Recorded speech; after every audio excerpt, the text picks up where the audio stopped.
Through the inspiration of the Holy Spirit and deep encounters with God, Bishop Okudili and Pastor Ifeoma Eze have written and published over 70 live transforming books.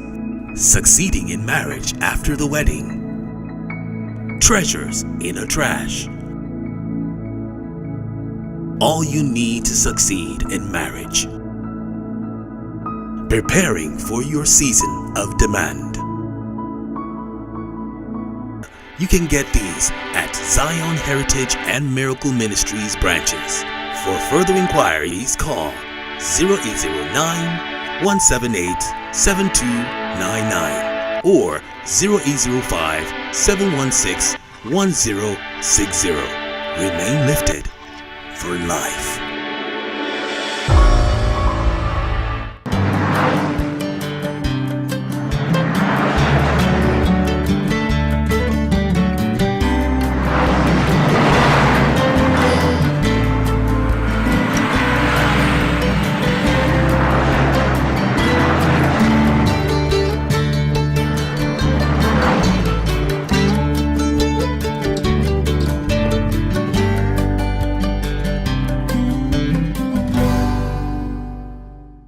Hello everyone, thanking them for commenting on them, for asking your questions. For all this you do, we are exceedingly glad and grateful. Thank you for all you do. Because of what you do, the message is going farther and faster, and we are so glad. Today on Checkpoint, we'll be looking at a very important topic. Join me.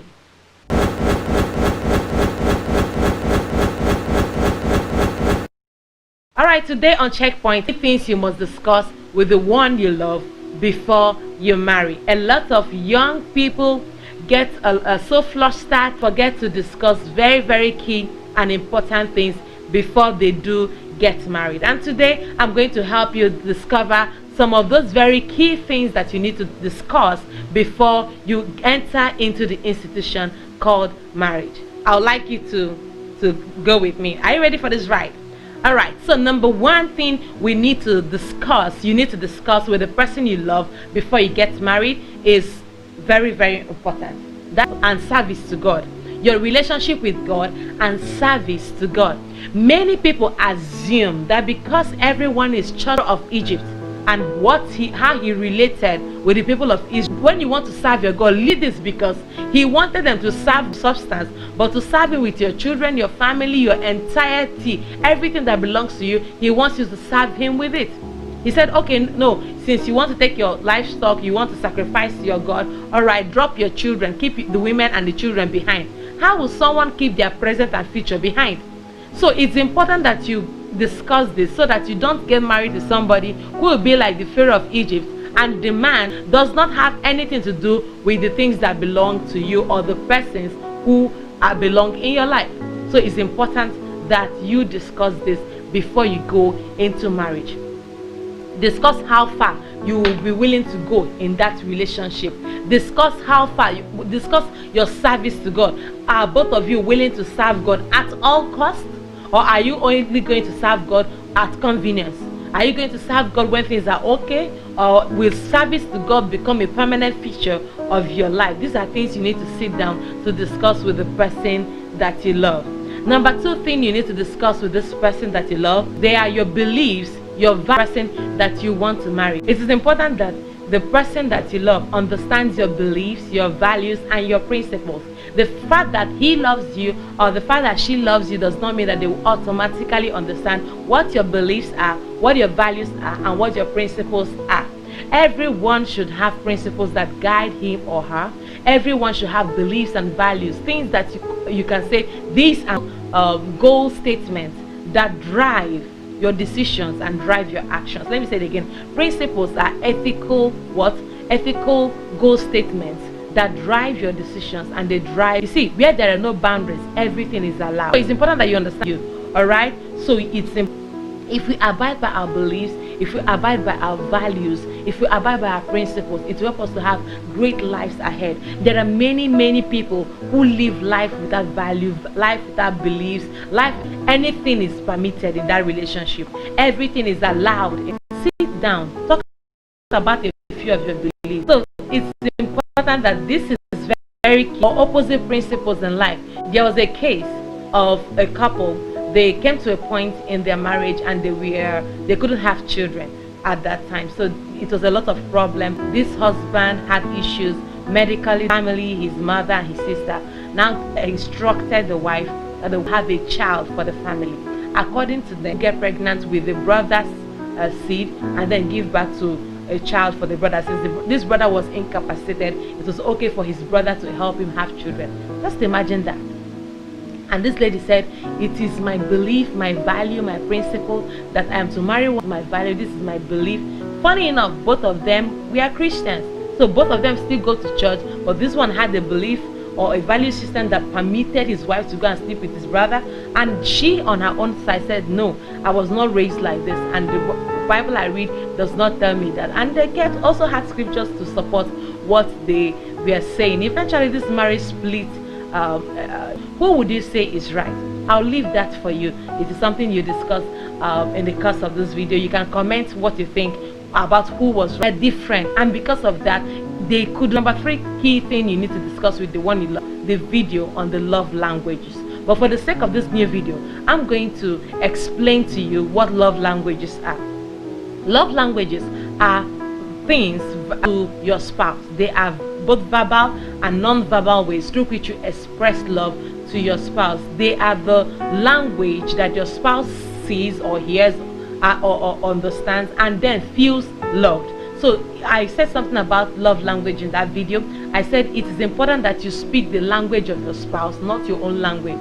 What does this mean? There are 5 types of love languages according to Gary Chapman. And the first love language is words of affirmation. Words of affirmation simply means words of encouragement, admiration, words that.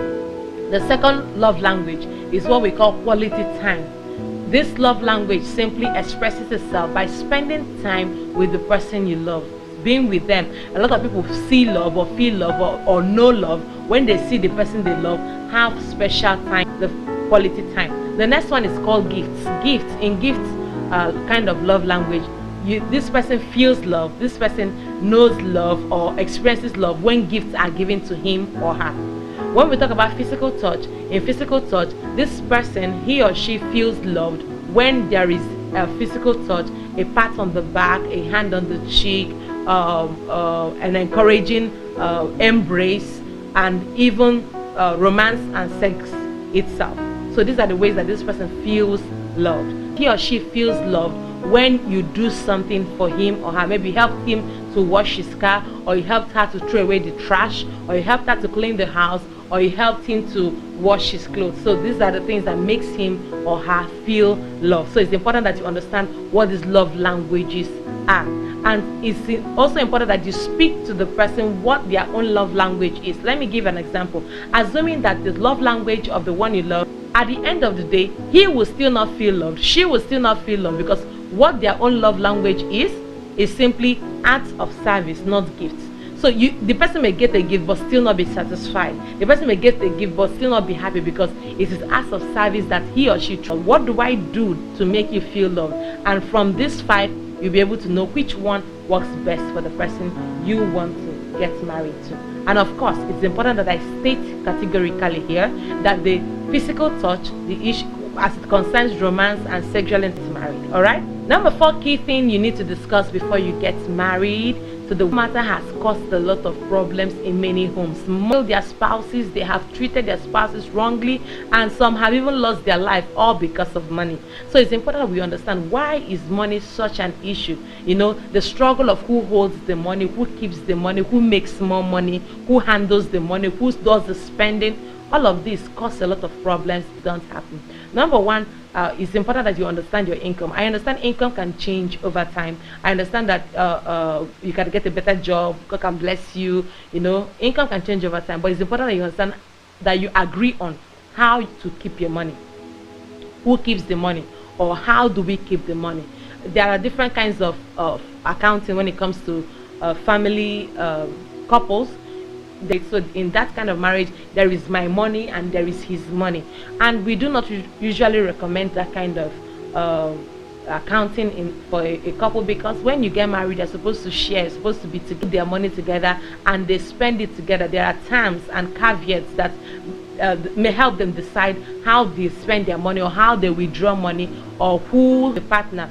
Let me give an example. Maybe husband Mike has 500,000 in his account, and wife Cynthia has 500,000 in his account. I'm about to spend so and so money.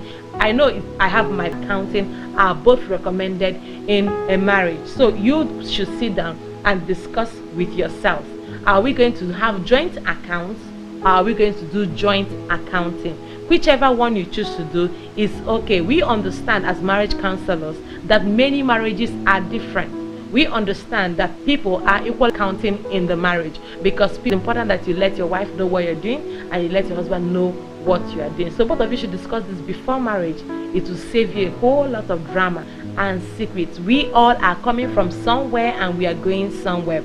Everyone has a past, some more dirtier than others, some better. Your future, your presence with this person you're going to get married to, is important to say it early. Whether you think, in fact, as a matter of fact, whether you think it's going to affect or whether you think it's not going to affect, open up, because it will save you a lot of explanation in the future of that relationship.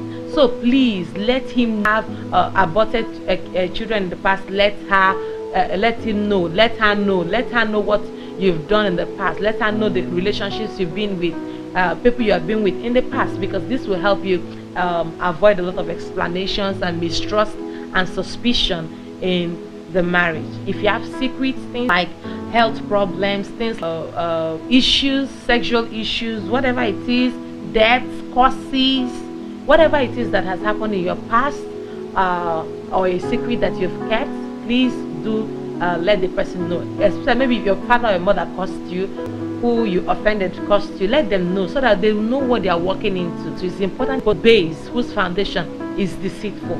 All right, so it's important to let him or her know before you get married. Key issues you need to discuss. This is important. Discuss it before you get married. All right, number 6. Number 6 thing you need to the one you love is your vision. Tell you that your vision is where you want to go. Of definitions I can give to you. Your purpose is, why do you exist? Why are you here on earth? What are you here to do? Your vision is, who are you going to become? Where are you going to go to? Where are you going to reach? What is your focus? So your vision and your purpose are things you really need to discuss with this person that you love, so that if he or she is anti your vision or anti your purpose, or their own vision is anti your vision or anti your purpose, you would halt that relationship on time. Imagine you share your vision with somebody and the person say, no, I don't believe in this vision. That is a sign that you're ultimately going to fail in that relationship. So, and you wouldn't want that. So please start on time. Let him know what your vision is. Let her know what your purpose is. Let them know what you are walking into, what you see in your dream, what you believe in. It's important, so that if they don't believe in it, because a vision against another vision in marriage will cause division. A vision in another vision in marriage will cause what? Division. And you don't want division in your marriage. You begin to have a lot of issues and incompatibility cases because you did not share these things on time. So please, beyond sharing, I love you, you're the mosquito in my net, and all of those funny and nice things that you say when you're in love, please, it's important that you discuss what is truly important. Not in these things, because the time for courtship and the time for dating and courtship is at times for these questions. There are times when you should ask relevant questions. But unfortunately, many young people use those same times to begin to sleep with themselves, discover their sexuality and the rest of that. But in all honesty, they end up in a terrible marriage because they don't know what they are supposed to do in the first place. I pray that you'll be able to make the right decisions and discuss these key things, so that you'll be able to have a very beautiful and sweet marriage. So I want to ask you, why are you here on earth? What is your purpose? Where do you see yourself in the next 5 years? Where do you see yourself in the next hour? Let her know what your expectations are. Let him know what your future plans are. Very, very important. All right? Let him know things that you want to see in your life. Let her know things you want to expect, that you expect in your life, so that there won't be unrealistic expectations inside the marriage. These are things you need to discuss even before you get married. So ask him, where do you see yourself in the next 5 years? Where do you see yourself in his thinking, and what will likely happen in the future? Truth be told, people can change. People will eventually not keep to their words. But when you achieve your dreams, I've told people who act movies, and then as he married her, he told her she has to stop acting movies. And the question is, why is that so? This is her career, this is her future, this is her dream, this is what she's been working on, and she's been dreaming all the days of her life.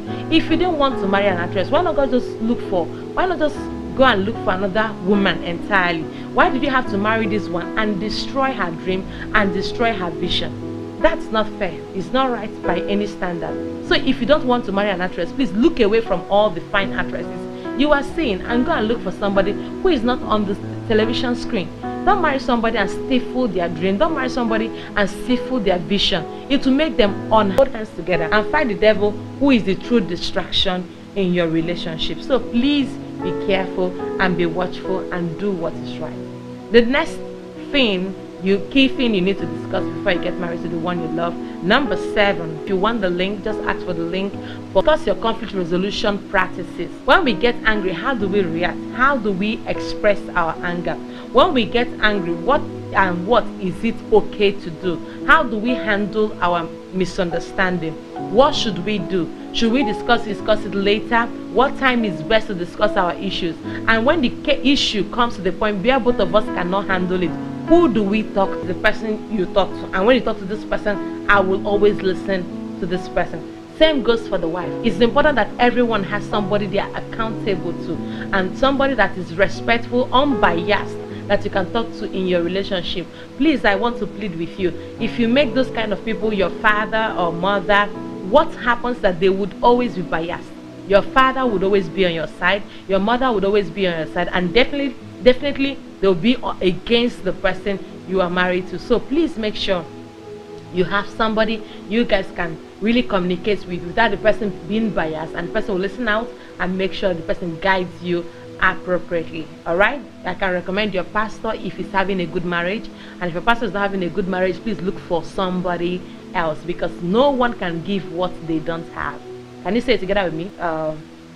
Family relationship with the extended family. What are the boundaries of your sister and your brothers in the home? Don't let them mess yours up. All right, run your own home. That is why you cannot afford to allow family interferences in your marriage. Advice is good. They would always, because they have the experience, they've seen things. When they give you the advice, pass it through the filter of God's word and do just what them. But at the same time, be in charge of your home and be in charge of your decisions. When God came and saw the pitiable situation in the garden, God said to Adam, Adam, where are you? What have you done? He seemed to have forgotten Eve, who actually took the fruit and ate, because the authority for headship he gave was already given to man. He was supposed to take his place, but he did not take his place. So it's important that we take charge of our home. The next thing we have to discuss with the one we love before we get married is about children and child training. Children and child training. It is important that you discuss about your children. You might be saying, oh, that's too early, but about a certain man whose great-grandfather gave birth to only one child and only one son, who was his grandfather, and his grandfather gave son of his father. Now this young man gets married to a beautiful lady who just wants to have 3 children, and then but the man is insisting they have at least 7, and he assumed that his wife was going to be the child producing factory that would do what his great-grandfather could not do, what his grandfather could not do. And what this lady, on the other hand, came from a large family. She wants to keep her family small. And you see, if you say, I don't want to discuss certain things like this in your marriage, so it's important you discuss what number of children do you want to have. Very important. Discuss it, talk about it. It may look flimsy, it may look funny, the case may be, she may be the one saying 7. So it's a belief that if you must train who broke his head, that was the moment he transformed in school and started learning, understanding what his teachers were teaching him in school. So he just intentionally broke the child's head with hope that the same thing that happened to him through the uncle's hand will also happen to his child. And I don't know what level of what mindset that is, But it's terrible. There is no child that gets brighter or more intelligent because their head were broken by an uncle. Prayed more and learned a bit more. I think that might be the only reason I became intelligent. So it's important that we understand, because people are coming from different places, and because of their different backgrounds and their different experiences and their different temperaments, they tend to act differently. Every person you see is a product of their backgrounds, experiences, and temperaments, and that is what makes them act the way they do. So it's important to discuss the number of children. It's also important to discuss how to discipline your children. This lady was also an actress, and she said she had a career. No, I married you so I can be just married, I can be somebody's wife, and then after 5 years of acting, I can have children. See matter everywhere. It became a serious problem. But what caused this? They did not communicate these key essential things. They did not discuss before they got married. If this lady had understood, just waited, or possibly the other part, because beyond not having children, the lady didn't want to lose her shape in her words. She didn't want to lose she said her standing breasts were essential for her fame in Nollywood, and because of that, she could not start breastfeeding children, and so many issues came out of that. So it's important that you marry appropriately and you marry the right person, and you discuss this key thing, the child training methods. All right. Also discuss child care. It took a couple both working in a very large establishment that has its branches all over West Africa. Both of them were career people. They were his job. He had a first class, she had a first class, and they were doing very well in the office. That and the encouragement and the celebration from their colleagues eventually brought them together, and they decided to get married. Now, when they got married, then issues started coming our child for. I don't trust the crèche. I stay and look after our child. Lately was this, and then everybody's celebrating us together. Why would you want to now make me to stay back at home and look after the child, and you continue with your work? How we work? Please, there are issues that can be avoided. There are conflicts that should be masters in the marriage. Not to just talk about, but job and business expectations. It's possible that you already have a career before you get married, or you are about to have a career. What are the demands of it? Demands are they going to lay on the marriage? What challenge career, job, and business? Is this my career, my job, my business going to affect my family? Going to affect the ones I love? Going to affect the children? So it's important that you compromise where necessary. We always say that it is only in marriage that compromise is permitted. You must not win all the time. So in marriage, you either win together or you lose together. This puts pressure on my family. What personal sacrifice your spouse and your children in order to enable you become all that you want to be? Because there are personal sacrifices involved in every aspect of career, job, or business that you do. So it's important that you answer these questions and then figure out how to solve them. I'm not saying that when you do all of these things that issues won't still arise in marriage, but then at least to a greater extent you have been able to solve so that you can live on your weaknesses. We all have strengths. He has strengths. It's not about the strengths or just the weaknesses. It's about us magnifying our strengths and downplaying and suppressing and working on our weaknesses, so that the weaknesses don't rise up to stop us. The weaknesses don't become stronger than our strength. That's why we have to talk about the strengths and the weaknesses. And when you know your struggles that your spouse to be is going through, you'll be able to know how to help him. You'll be able to know how to help her. So these things are very important, because you need to also ascertain their willingness to change, their willingness to change their attitude, their willingness to change from that weakness, the effort they are making to work on their weaknesses and to improve on their strengths. If you discuss these 10 things, I am sure to a large extent that you'll be able to have a very blissful and beautiful marriage. Talk about them, discuss about them, and then work them out as it relates to you specifically. Remember, we are not all the same. What works for one will not work for all, but there are basic principles that works for all. Like when you throw something up, it must fall down. That is the law of gravity. So there are basic principles that work for everyone in a relationship, but then take these principles and put it into your own life, into your own relationship, and see how it works out well for you. So today, this is where I end on the key things you must discuss before you marry the one you love. I hope you have enjoyed it. and I hope you will learn so much from it and you become the best version of yourself. Until we meet again, keep making positive, indelible mark in the lives of people and on the sands of time. Cheers. Love you.